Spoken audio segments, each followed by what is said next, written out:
Professor जी साहब। राजीव जी, बिल्कुल बिल्कुल आप ठीक कह रहे हैं। और ये बहुत सख्त फैसले लेने का समय है। राहुल गांधी के खिलाफ जिस तरह की मुहिम आज से नहीं, एक दशक से ज्यादा हो गया। और मैं अगर थोड़ा और पहले जाऊं, आरएसएस की नजर में राहुल गांधी बहुत पहले से रहे हैं।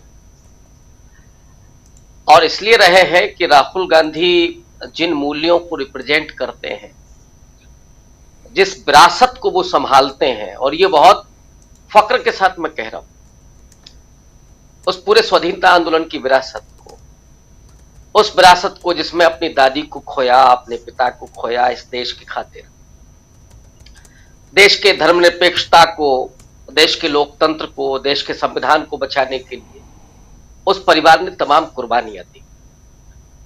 सामाजिक न्याय को जमीन पर लाने का एक बड़ा काम, वो संपत्ति के अधिकार से लेकर के, वो इंदिरा गांधी के द्वारा जो दिए गए थे, पट्टे दिए गए थे दलितों को, आदिवासियों को, जो जमीनें दी गई थी, जो वजीफे दिए गए थे, जो नौकरियां दी गई थी, जो बैकलॉग की भर्तियां हुई थी, उस पूरे समूची परंपरा को अगर आप याद करें, राहुल गांधी उस विरासत को लीड करते हैं।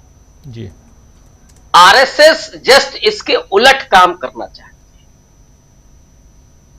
वो सामाजिक समरसता की बात करती है, माने जाति और वर्ण में लोग इसी तरह से विभाजित और असमानतापूर्ण रहे और मुट्ठी तनी रहे मुसलमानों के खिलाफ, तो उनको वो चाहिए। और इस देश पर कब्जा हो उनका, उनका वर्चस्व हो, इस देश की डिग्री ना हो, ज्वाइनिंग लेटर ना हो, नौकरी ना हो, ये वो नहीं चाहते। जी। और राहुल गांधी इस परंपरा को, आज अगर राहुल गांधी को आप देखें, आज उन्होंने जो ट्वीट किए, खुद राहुल गांधी के बॉल पर हैं, जो फूले फिल्म आई है उसके डायरेक्टर से बात उन्होंने की, आग यहां लगती है, जी। तकलीफ यहां होती है, और कहां कहां आग लगती है ये वो जानते हैं और हम जानते हैं, कहने की जरूरत नहीं। तो झुलस तो वो रहा है ना असल में। तो आपको राहुल गांधी को बनाना है, लेकिन ये वो दौर खत्म हो गया है। अब दरभंगा गए राहुल गांधी और पूरा अमला लगा रहा प्रशासनिक, और राहुल गांधी को जो करना था करके चले आए।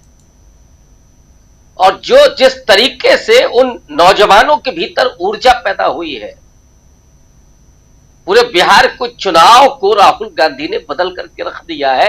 अब राहुल गांधी को आसिम मुनीर हो या कुछ भी बना करके अब क्या फर्क पड़ता है, क्या बिगाड़ेंगे। इसलिए आपने ठीक कहा कि ये वक्त चुटकुलेबाजी का या ये वक्त उन कार्टून बनाने का नहीं,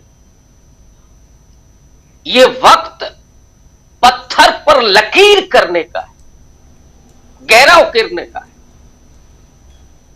चाहे वो शशि थरूर हो या कोई दूसरा हो।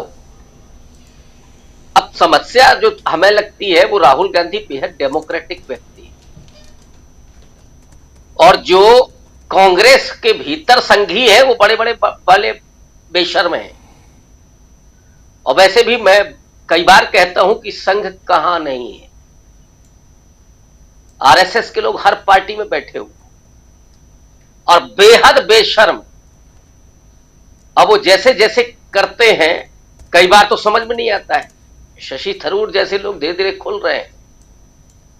इनको तो उसी दिन पहचान लेना चाहिए था जिस दिन वो खड़गे साहब के सामने आकर के चुनाव लड़ रहे थे।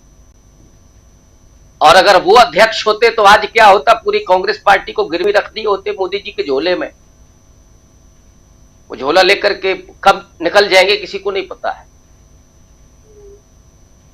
असली जो सवाल है, क्या वो सवाल के आपने सीज फायर का ऐलान ट्रंप क्यों करते हैं और ये क्यों फैसला लिया? आज जो आपने वो रिट्रीट वाला मामला है वो कैसे?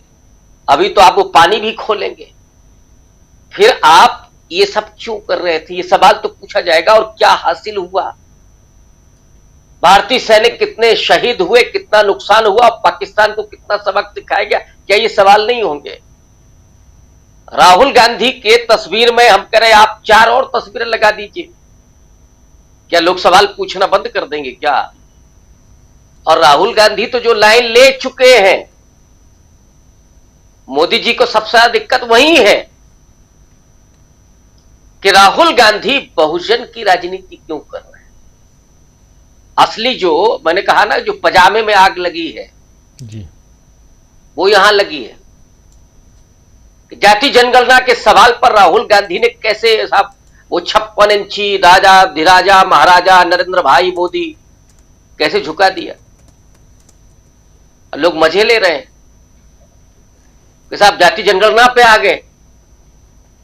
जो कहते थे ना जातियां है ही नहीं, 4 जातियां हैं गिनाते थे, युवा है, बुजुर्ग है, ये है वो है, अब आपको सब दिखने लगे।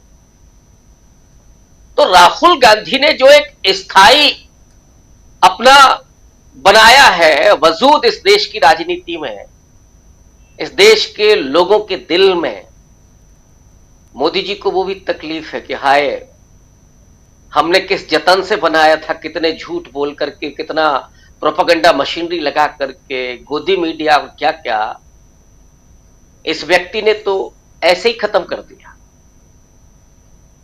तो राहुल गांधी आज जहां है, वो मैं तो कई बार कहता हूं कि सपने में भी राहुल गांधी आते होंगे मोदी जी का, बाकी तो और कोई आएगा ही नहीं। बेचारे घर परिवार कुछ है नहीं, इस उम्र में तो नाती पोते होते थोड़ा, तो असल में थोड़ा समझ भी रहे होते दर्द क्या होता है, संवेदनशीलता क्या होती है, प्रेम क्या होता है।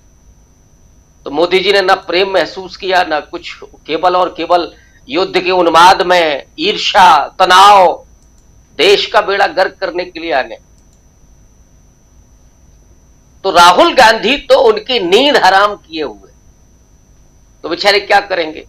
अब एक ही बचता है कि पाकिस्तान के साथ आप चेप दीजिए। पाकिस्तान की औकात क्या है? यहां भी आपने भद्द पिटवाई, आप वो ट्रंप आपको चिप करके चला गया, एक बार नहीं 4-4 बार। इन सवालों का जवाब आप देंगे कि नहीं देंगे देश के लोगों को? राहुल गांधी का मैंने कहा ना कि आप 4 पोस्टर बनाइए, लेकिन ये सवाल बेमानी नहीं होने जा रहा है। और असली जो तकलीफ है वो राहुल गांधी की सामाजिक न्याय की राजनीति की, जो सवाल वहां से खड़े हो रहे हैं, जो ऐलान वहां से हो रहे हैं, और शशि थरूर जैसे लोगों का, वो आपने ठीक कहा कि ऐसे लोगों के साथ बहुत कड़े फैसले। और ये साल जो है राहुल गांधी ने जो तय किया है, आरएसएस का 100वां साल है, और राहुल गांधी ने अपने लिए संगठन का साल और कांग्रेस की वापसी का साल चुना है, इतना मैं उसको देख और समझ पा रहा हूं जी। और ये पहली बार है जब राहुल गांधी बिहार चुनाव में 4 बार शायद आ चुके हैं, जिसकी बात हम लोग, जिसकी कमी महसूस करते थे कि वो जीत की भूख राहुल गांधी क्यों नहीं पैदा कर पा रहे, वो अब दिखने लगी। तो ये 2025 का साल, और मुझे लगता है कि शशि थरूर जैसे लोग भी अब जल्दी ही उनको अपनी सही जगह मिलेगी। अब वो मोदी जी खींच के ले जाते हैं कि बेशर्म बने रहते हैं यहीं, या राहुल गांधी ही कुछ करके उनको वहां भेजते हैं। मुझे लगता है कि थोड़ा ताजपोशी करके वहां पहुंचा दें सही ठिकाने पे, तो ज्यादा अच्छा रहेगा।